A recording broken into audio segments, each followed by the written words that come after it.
En 2016, dans son film Médecin de campagne, Thomas Lilti a montré la réalité de la vie de ces docteurs qui pratiquent loin des villes, dévoilant l'importance de ces hommes et de ces femmes dans le quotidien des habitants.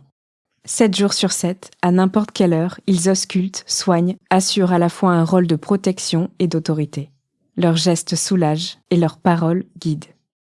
En 1984, après une soirée arrosée, Marie, 17 ans, se retrouve aux urgences à cause de palpitations cardiaques. Elle est rapidement prise en charge par un cardiologue. Vous écoutez Transfert épisode 182, un témoignage recueilli par Anthony Lesme.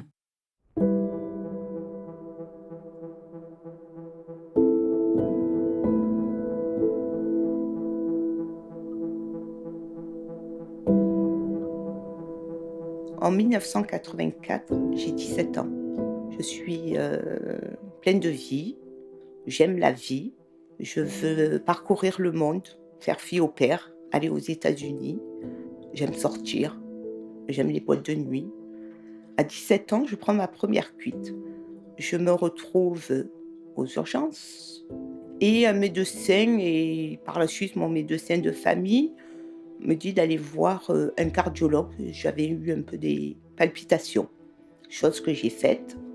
Je prends rendez-vous avec un cardiologue, docteur Alain, à l'hôpital, l'ancien hôpital de Manosque, et je me retrouve avec lui dans 6 mètres carrés. Et quand je rentre, il me regarde et il me dit « Qu'est-ce que t'es mignonne ?» On commence l'examen, il m'annonce que j'ai une cardiomyopathie destructive, une maladie héréditaire, l'affolement, et il me dit que je risque d'en mourir. Je me mets à pleurer, je me mets dans tous mes états, et puis il me dit qu'il est là pour moi et qu'il ne fallait pas que je m'inquiète. Il me fait l'écho et il prend une serviette et il m'essuie plusieurs fois sur les seins. Bon. Et il me dit qu'il faut que je vienne le voir dans 1 mois. Il me donne un traitement que je commence, c'était bêta-bloquant. 1 mois après, je vais le voir et il me dit que ça a un peu empiré, que c'est pas trop bon, qu'il faut que je continue le traitement et que je vienne 1 fois par mois pour voir pour le traitement. Chose que je fais, je me retrouve encore dans 6 mètres carrés avec lui. Il me fait l'écho, me caresse les seins, puis il me commence à me dire si j'ai une vie sexuelle. Ma vie sexuelle commence et il me dit que quand je fais l'amour, est-ce que j'ai des palpitations? Comment je fais l'amour? Est-ce que je suis excitée? Bon, je réponds à tout ça parce que pour moi, c'est médical. Je me dis: «Il y a des choses que je ne dois pas faire parce que je suis malade, il ne faut pas que je fatigue mon cœur» et il me dit: «Si moi je te fais l'amour, moi je ferai attention à toi». Bon. J'en reste là, ça me choque, mais bon, j'en reste là. Moi, c'est un médecin, il est médecin, moi je lui fais confiance, je laisse faire. Je lui dis: «Je prends rendez-vous», il me dit: «Non, tu viendras à 12h30 et tu m'attends dans le couloir». Je l'attends dans le couloir, je ne passe pas chez les secrétaires, je l'attends, il vient à 12h30. Je me retrouve encore avec lui, dans les 6 mètres carrés. Et il recommence à me dire que la maladie est encore là et qu'il faut que je continue mon traitement et qu'on verra par la suite. Je continue encore mes bêta-bloquants. Il me reparle encore de sexualité. Là, il me dit si moi je te fais l'amour, je te pénétrerai comme ça. Et, bon. Après, comme je me dis, on a toujours des copains qui font un qui nous parle de bouffe, un qui nous parle des sorties, un qui nous fait rire et un qui nous parle de cul. Bon, ça me choquait, mais je laissais faire, je laissais faire. Je lui pose la question: «Est-ce que ça empirait si je vais guérir et tout?» Il me dit: «Non». Il me dit: «C'est une maladie héréditaire ou ta mère ou ton père, il y a quelqu'un de ou tes grands-parents». Alors que mon père n'a jamais eu de problème, cardiaque et malheureusement ma mère, je ne l'avais pas. Mais dans sa famille, il y avait pas, des gens qui étaient malades du cœur. Et c'est là où peut-être ma vie a commencé à devenir un enfer. Parce qu'il m'a dit que je n'avais pas le droit de trop sortir, de pas boire, de pas fumer, de pas aller en boîte de nuit, de ne pas partir en voyage trop loin. Alors que mon rêve, c'est de faire le tour, du monde. Je veux même faire l'armée parce que ça me plaît, ça me plaît. Et il me dit que non. Et je le regarde, je lui dis: «Mais docteur, je vais rentrer dans un couvent». Je lui dis: «Vous m'avez tout interdit». Il me dit: «C'est comme ça». Il me dit: «Si tu veux guérir, il faut que tu fasses attention à toi». Je ne sors plus, je ne fais plus la fête, je fais rien et je vis dans la peur. J'ai peur du noir, j'ai peur de mourir, j'ai peur de dormir, j'ai peur de partir parce que je me dis que si je suis loin, il y a que lui qui peut me sauver. Je voulais, faire des voyages, j'ai pas fait de voyage parce que je me dis tout le temps: «Il faut qu'il soit près de moi». Il y a que lui qui peut me sauver et ce qu'il me disait tout le temps, il y a que lui qui pouvait me sauver.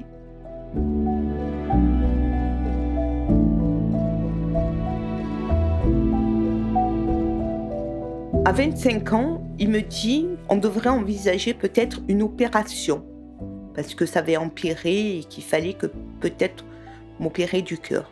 Je lui dis: «OK». Et il me dit: «Tu viendras le 9 mars à la clinique et pas à l'hôpital». Et je lui dis: «Mais c'est le jour de mon anniversaire». Je dis: «Vous allez me gâcher mon anniversaire». Je lui dis: «Après, j'aurai un mauvais souvenir de mon anniversaire si vous me dites que je dois me faire opérer». Il me dit: «Non, c'est comme ça sera le jour de ton anniversaire». Le 7 mars, sa secrétaire m'appelle et elle me dit: «Le docteur Alain ne peut pas vous recevoir, il vous recevra le vendredi 13». Panique, je me mets à pleurer, je dors pas, je fais des insomnies, pas le vendredi 13, moi j'ai peur du vendredi 13. Le vendredi 13 arrive, parce que je ne pouvais pas changer mon rendez-vous. Il me dit que ça va, tout va bien, finalement on va pas opérer. Je devais aussi subir une petite intervention et la veille, bouton de fièvre. Je suis dans un service, en ortho. L'infirmière me dit: «Comme, vous avez un bouton de fièvre, vu la cardiomyopathie, il faut qu'on appelle le docteur Alain». Docteur Alain arrive et il me dit: «Je vais te mettre sous antibiotiques». Je lui dis: «Non, non, je préfère reporter l'opération, je la ferai plus tard». Il me dit: «Non». Il me dit: «Tu as de la fièvre, un bouton de fièvre, avec, ta maladie, cardiomyopathie, il faut te mettre de suite sous antibiotiques et vas-y». Antibiotiques, je devais sortir à 11 heures de l'après-midi et il dit à l'infirmière: «Vous me la gardez, toute l'après-midi». Il me gâche beaucoup de moments de ma vie, tout est, mon anniversaire, tout, tout, tout, tout. Début 1994, je tombe enceinte. Je suis enceinte de 4 mois. Mon docteur de famille me dit: «Tu devrais aller voir docteur Alain». Je vais le voir et là, alors que, docteur Alain a toujours été gentil avec moi, il a été à l'écoute, si j'avais un souci de santé, il était toujours là. Et quand je lui annonce que je suis enceinte, en face de moi, j'ai un monstre, un fou furieux. Il me dit: «Qu'est-ce que tu m'as fait? Mais qu'est-ce que tu m'as fait?» Il me dit: «Mais tu te rends compte, tu vas passer les 2 pieds en avant, tu ne supporteras jamais une grossesse, tu vas mourir ou sinon c'est ton enfant qui va mourir». Je m'affole, je m'affole, je suis enceinte de 4 mois alors que j'étais contente. Je lui dis: «Je ne le garde pas». «Mais tu t'aurais dû réfléchir avant». Il me dit: «Tu as mis ta vie en danger». Il me dit: «Tu te rends compte de ce que tu m'as fait?» Il me dit: «À l'accouchement, tu vas passer les 2 pieds en avant». Il me dit: «Tu supporteras même pas une grossesse et tu arriveras même pas à terme et ton enfant va mourir». Et moi, je lui dis: «Alors je le garde pas, je le garde pas». Et il me prend dans ses bras, il m'embrasse sur la joue, puis il me dit: «T'inquiète pas, je suis là, tout va bien se passer». Là, mon enfer a vraiment commencé et je me suis dit que si j'étais avec Satan en enfer, ma vie, elle aurait été plus belle et plus douce. Il me dit: Le fait que j'ai pris, un risque en voulant, garder cet enfant, qu'il fallait que je vienne le voir une fois par mois. Chose que j'ai faite parce que du début de ma grossesse jusqu'à 4 mois, j'ai pris, des bêta-bloquants et il m'avait dit qu'il fallait que j'arrête et que je mettais ma vie en danger parce que je n'étais plus, sous traitement et que, ce serait dangereux pour le fœtus. Il fallait que j'arrête ce traitement. Alors que j'étais contente d'être enceinte, là, ça a été, l'enfer. Je vais le voir tous les mois, ça dépend de son humeur. S'il était de bonne humeur, mon cœur allait, si elle était de mauvaise, mon cœur, ça allait pas. J'ai un carnet de grossesse, il met, des contre-indications. Je perds les os vers minuit. J'arrive, à la maternité, tout se passe mal. Tout le monde est affolé, cardiomyopathie, cardiomyopathie, cardiomyopathie. Une, sage-femme veut que j'accouche normalement alors que moi, il fallait faire, une césarienne. On m'appelle, une anesthésiste, on me fait la péridurale. Je suis affolée, j'ai palpitations, tellement de peur, je tombe presque dans les pommes, de peur. 8 heures ou 7h30, docteur Alain arrive et quand je le vois, qu'est-ce que je suis contente. Je me dis: «Enfin, il va me sauver de tout ça». Il se dispute avec, toutes les infirmières, docteur Alain se dispute avec, toutes les infirmières, qu'il fallait vite me descendre au bloc. On me fait une césarienne, j'ai mon enfant, tout va bien. Le lendemain, il monte dans ma chambre, à la maternité, puis il me dit, «Marie, je suis venu voir, ton enfant». Bon, il jette un petit coup d'œil et il me dit: «J'ai une mauvaise nouvelle à t'annoncer».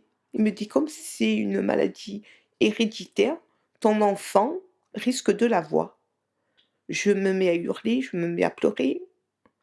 Il me reprend dans ses bras pour me calmer et il me dit: «Écoute, tout va bien se passer, je suis là, tu m'emmèneras ton enfant quand il aura 5 ans».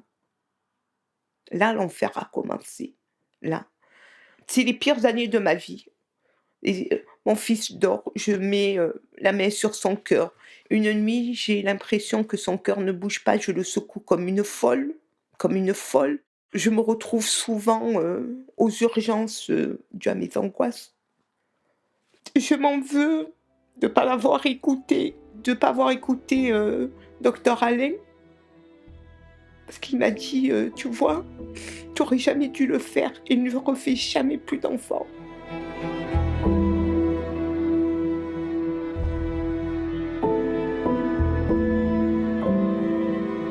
Mon fils a 4 ans et demi. Je l'emmène voir docteur Alain pour une écho. On se retrouve dans les 6 mètres carrés, un monstre, avec mon fils horrible. Mon fils pleure, lui crie dessus, il veut pas lui faire l'écho parce que mon fils bouge beaucoup. J'essaye de calmer mon fils, il fait l'écho, il me dit: «Ton fils n'a rien». Je lui dis: «Vous êtes sûr et tout? Vous voulez pas que je vous le ramène, à 5 ans pour être sûr?» Il me dit: «Non, je veux plus le voir». Je pars avec, mon fils, puis il me dit: «Il faut que tu reviennes, qu'on fasse, une écho». Je retourne le voir sans mon fils.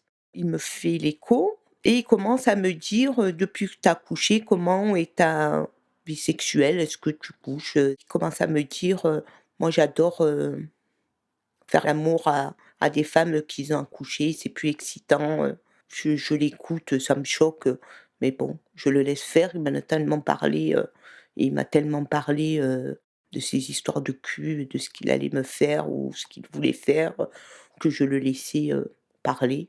Il m'enlève le gel et il me dit que, j'ai bien fait d'allaiter parce que mes seins sont différents, sont plus gros et il insiste, plus à m'enlever le gel, me toucher les seins. Je trouvais pas ça bizarre. Il y a des liens qui se sont créés pendant toutes ces années, entre lui et moi. On se voit souvent et c'était le personnage, comme je dis, on a tous l'ami, qui parle de la bonne bouffe et lui, il était comme ça et je faisais avec et j'ai confiance en lui. En 2012, on m'annonce que j'ai une tumeur au sein, une tumeur bénigne, que je dois me faire opérer. Je prends rendez-vous avec docteur Alain pour avoir son avis et il me dit, Surtout tu te fais pas opérer, à Manosque, à l'hôpital de Manosque, c'est tous des cons», c'est ses mots. Je vais dans une clinique privée. Il contacte l'anesthésiste pour lui donner, les consignes dues à ma cardiomyopathie. Je me fais opérer, tout se passe bien. Je retourne le voir, 1 mois après, ma tumeur pour voir un peu si ça a pas empiré, ma cardiomyopathie. Il me refait une écho et il me dit: «Mon Dieu, on t'a pas charcuté», le mot, je me rappelle plus, qu'on m'avait abîmé, mon sein. Il me fait l'écho, tout ça se passe toujours pareil, il enlève, il me dit: «Je vais être délicat, je vais être délicat et tout». Il me dit: Je peux regarder ta cicatrice». Je regarde ma cicatrice. Ma cicatrice se trouve, au mamelon et il me dit: «Oh, il a fait du bon travail et tout va bien et tout, fais attention à toi». On en reste là, voilà. Il y a des gens que je connais me disent, que, c'est un mauvais cardiologue, qu'il est con, qu'il est méchant. Mais moi je prenais toujours son parti, je disais toujours: «Non, il est gentil, c'est un très bon médecin, un très bon cardiologue». Si je l'appelle, il me dit: «Viens maintenant». Je ne suis jamais allée ni dans son cabinet, ni en consultation externe, je me suis toujours retrouvée dans une salle de 6 mètres carrés avec lui. Je le vois en 2018 pour la première fois dans son cabinet privé. Il me dit qu'il part à la retraite. Moi, je suis affolée, je panique, je me dis: «Je vais mourir sans lui, qu'est-ce que je vais devenir?» Il me dit qu'il va avoir un remplaçant et que, je serai entre de bonnes mains.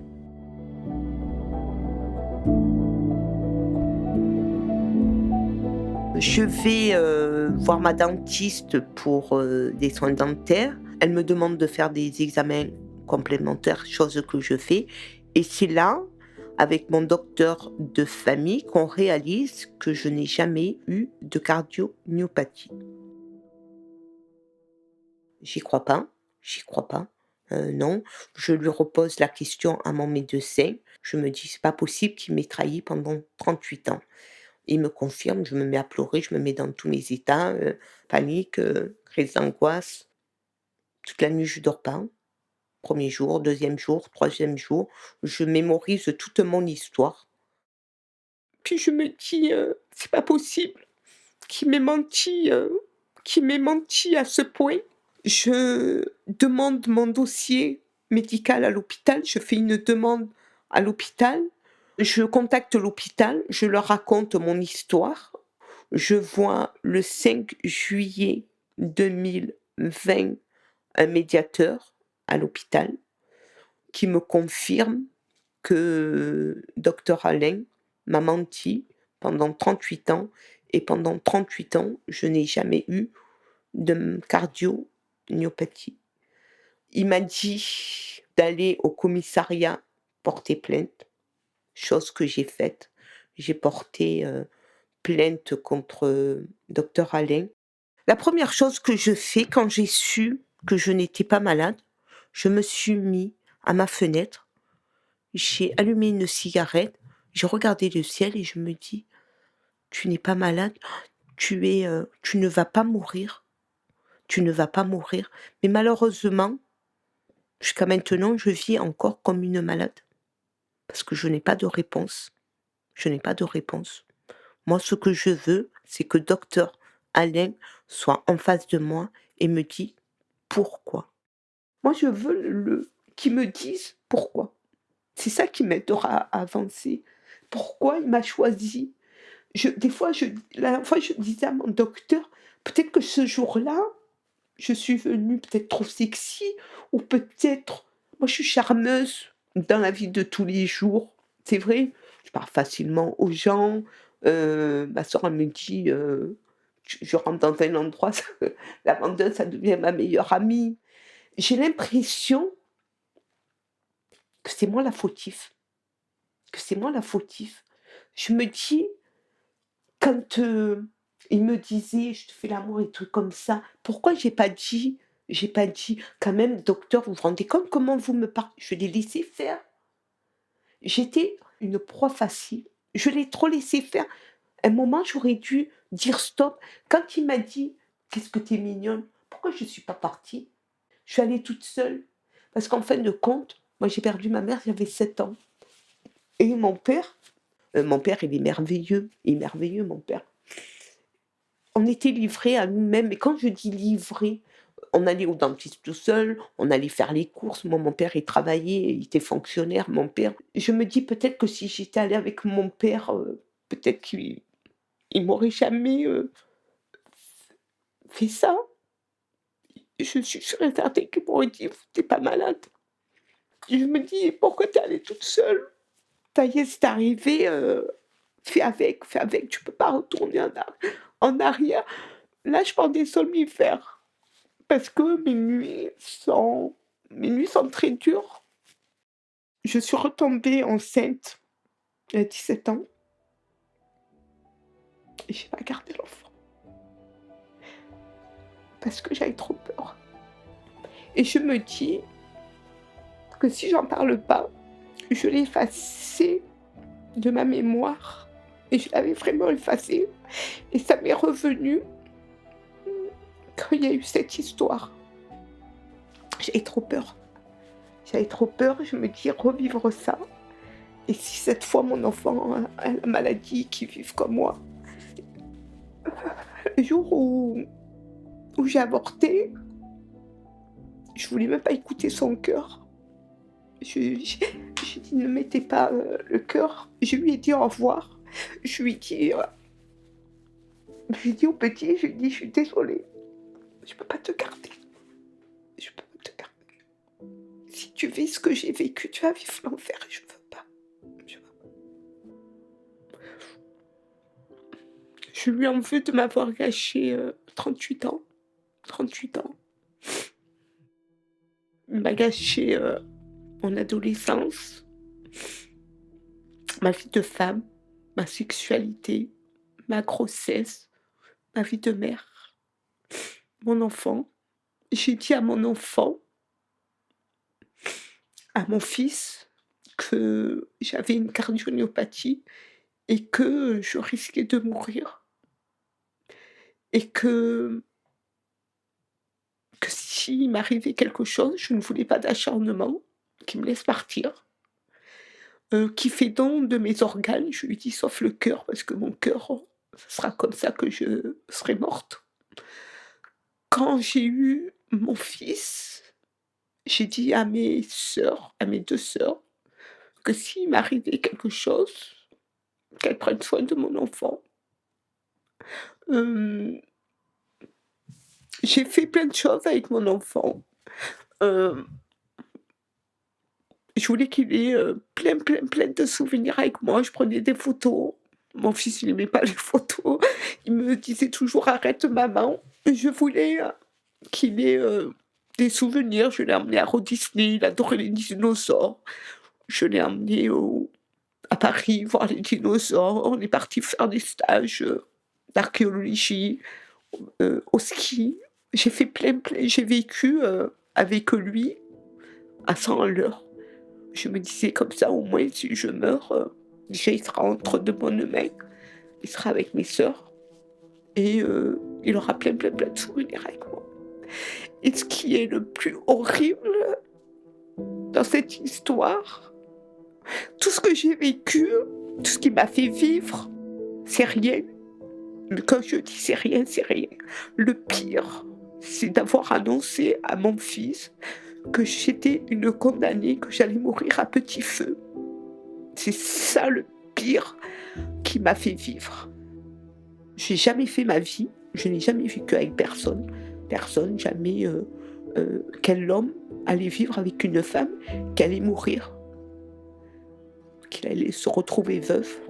J'ai eu des aventures, ça oui, des longues aventures avec des hommes formidables, mais je ne me suis jamais mariée, je n'ai jamais vécu avec eux pour pas qu'ils deviennent veufs.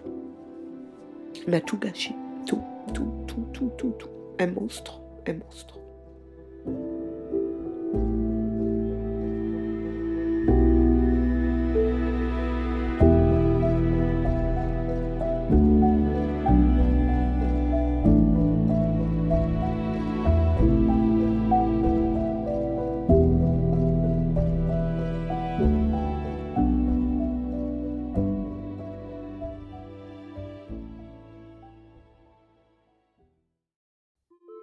Vous venez d'écouter Transfert, épisode 182, un témoignage recueilli par Anthony Lesme.